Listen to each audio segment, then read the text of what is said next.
First tonight on our live broadcast at 6 o'clock, a bill centered around immigration status checks moves forward in the Montana legislature. NBC Montana's Michael Sanaskoy breaks down the proposed bill and explains what's next. House Bill 278 was first introduced to lawmakers earlier this year with the goal of requiring peace officers to check and report immigration status during a lawful stop.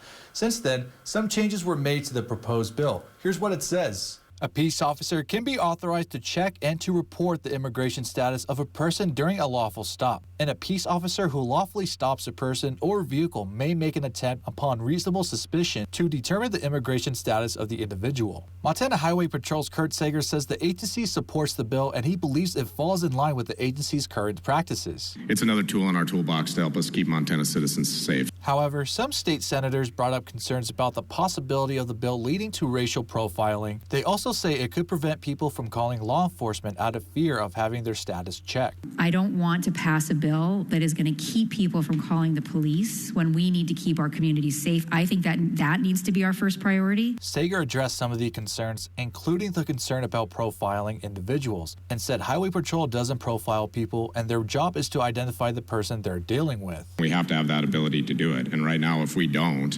we have to turn a blind eye to them and let them go, which nothing else that we deal with are we required to do that. So it's not profiling. We're trying to identify the person. Chair Usher? Yes. 5 have voted yes, 3 have voted no. The Senate Judiciary passed the House bill by a 5-3 vote Thursday. We'll continue to follow this story and let you know what happens next. In Bozeman, Michael Sanaskoy, NBC Montana.